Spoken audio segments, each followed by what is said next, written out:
This is Judith McGeary with the Farm and Ranch Freedom Alliance. And I'm going to take what you were saying and add to it, actually, which is when we're talking about animal disease, let's stay focused on that for a moment, the outbreak of potentially of a foreign animal disease. Traceability simply addresses what do we do once we've detected it. That is all traceability can do, whether it's through existing programs or through electronic NAIS-type programs. And what's interesting, I mentioned this very briefly in my comments earlier, but I'd like to expand on it.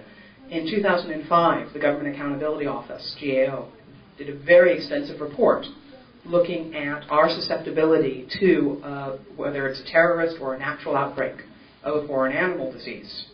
And they came up with a very long list of things that the government needed to do differently. Areas of risk for this country that range from things like not inspecting our imports, to not having our vets properly trained in detecting these diseases, to not using rapid field testing, where if there was a disease suspected, USDA did not have a policy for actually testing in the field.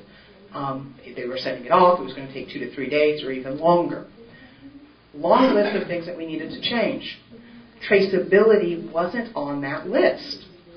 Here's a comprehensive analysis of what's the problem, where are our risk points in animal agriculture, and traceability wasn't it.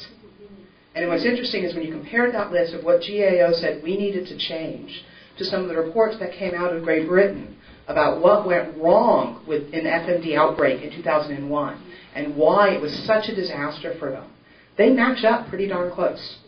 It's not inspecting imports, not having vets able to detect things, having poor management structures at the government agency level. Every single thing that went wrong in England that led to, 6 million animals being butchered, were things GAO said we needed to change here. So, what I'm looking at, and this somewhat builds on where you were going, there's no evidence. No one's presented any real scientific argument, rather than just sort of sound bites, to explain how changing to an electronic, traceability program that massively expands on the current ones will actually address any of these risks.